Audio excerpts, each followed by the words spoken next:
Diallo Sabrine. Bon, je suis de Koubia. Ça fait longtemps que vous avez quitté la Guinée? Bon, ça fait vers 2020. 2020. Qu'est-ce qui vous a poussé à l'aventure? Qu'est-ce qui vous a poussé de venir ici en Côte d'Ivoire? Bon, en fait, je suis né ici. Les parents sont ici. C'est pour les études qui m'ont amené là-bas pour aller faire l'université et puis je suis revenu. Vous avez fait quoi là-bas? Bon, j'ai fait banque et finance. Banque et finance. Dans quelle université? Bon, Sonfonia. Vu qu'ils ont vu qu'on a grandi un peu, ils ont jugé nécessaire d'aller continuer les études, connaître la famille et puis avant de revenir. Nous sommes où ici? Ici, nous sommes où? Bon, nous sommes dans le Guémont, précisément à Djokwe. Donc, nous sommes à Djokwe. C'est ici que vous résidez?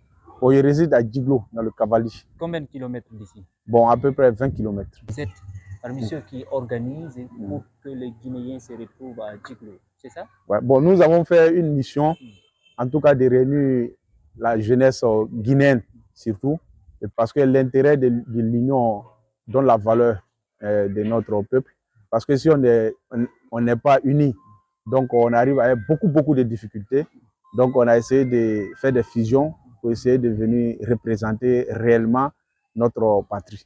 Ok. Dites-nous, quel est l'intérêt de faire ça, selon vous? Quel est l'intérêt? Bon, l'intérêt d'abord, c'est démontrer l'amour de sa patrie. Et puis de deux aussi, se sentir protégé, vu que si on est unis, on peut s'entraider et puis on peut faire l'information, communiquer et puis tout peut passer ensemble. Comme les affaires sociales, les affaires politiques et puis tout. Donc vous organisez de telle sorte que chaque domaine est représenté dans votre association? Ouais, nous organisons, il y a des subdivisions qu'on a fait de parties, comme telle la CAN qui a survenu en Côte d'Ivoire. Ça nous a beaucoup aidé parce que toute cette région du Guémont et du Cavali, on a pu réunir tous les Guinéens qui sont ici pour faire jusqu'à 3 cas, pour se déplacer pour aller soutenir le Syrie.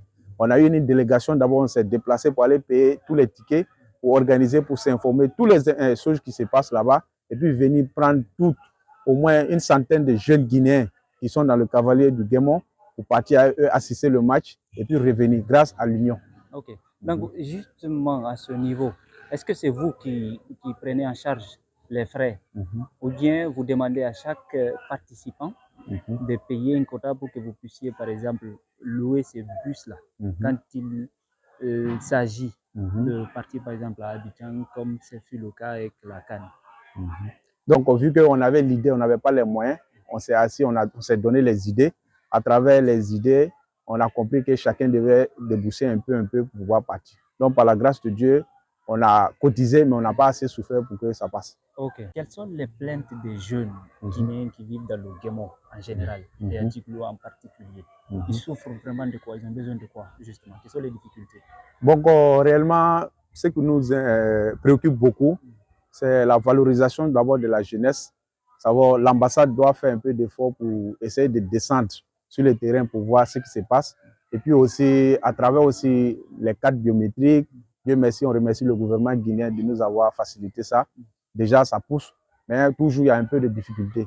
Donc, s'il y a des associations, il y a des trucs des jeunes, ou bien des jeunes Ivoiriens, on fait des événements chaque année, pendant les fêtes, pendant les indépendances.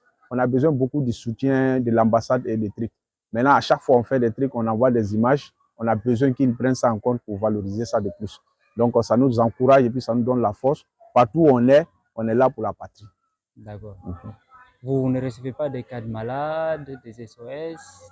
Bien, il n'y a pas ça. Bon, malheureusement, pour l'instant, vu qu'on était dans une période transitoire, bon, l'ambassade, en tout cas, on est là à collaborer et puis on est là à faire, en tout cas, chercher des relations normales, là, en cas de cas, pour essayer de présenter. Donc, ça ne fait pas tellement longtemps. Il y a une délégation qui s'est déplacée pour arriver au consul de Boaké. Donc, notre représentant est parti.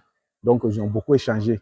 Ils nous ont demandé les problèmes de la ville, nous ont demandé ce qui se passe. On les a expliqués et puis nous ont promis qu'en tout cas, ils sont là pour nous. Quand un Guinéen a un problème, qu'ils doivent se déplacer. Mais vu que c'est un peu décentralisé, on veut qu'eux-mêmes ils arrivent au terrain pour voir les problèmes et puis pouvoir tirer les conclusions. Justement, vous avez eu un conclave avec l'ambassadeur ou c'est le consul? Oui, le consul de Boaké. Alors, quelle a été votre feuille de route, les principaux axes sur lesquels vous vous êtes basé pour remonter les difficultés là? Bon, vu qu'on était sur le terrain, Il y a des Guinéens qui sont avec nous ici, comme ceux du Basse-Côte, de la Moyenne Guinée, la Haute-Guinée, qui nous ont fait confiance. Donc, on s'est dit, pour mériter cette confiance, il faut être sur le terrain pour pouvoir expliquer la voix des sans-voix. Donc, on est parti les expliquer ce qui préoccupe réellement la population. Qu'est-ce qui préoccupe? Voilà, comme les cartes biométriques, comme la valorisation et puis l'accompagnement des associations et puis aussi les événements qui viennent, comment on peut se sentir protégé par la Guinée en cas de problème. Okay. Donc, c'est ça, on a remonté et puis ils ont bien reçu. Ils nous ont promis qu'ils seront à l'écoute de tous les programmes. D'accord. Un message de fin, quel est le message que vous avez à lancer? Bon, c'est pour vous remercier d'abord, vu qu'en vous voyant, vous êtes un jeune comme nous. Donc, ça nous donne l'espoir toujours que la Guinée va aller de loin. Malgré qu'on est là, on se débrouille un peu, mais on souhaite que la Guinée se développe et que même si on est là, c'est une fierté pour nous et qu'on souhaite que nous tous, on se réunisse un jour en Guinée pour pouvoir partager ce bonheur ensemble. Donc, vous voulez rentrer? Bon, je souhaite rentrer parce que c'est ma patrie après tout. D'accord. Merci beaucoup. Merci beaucoup.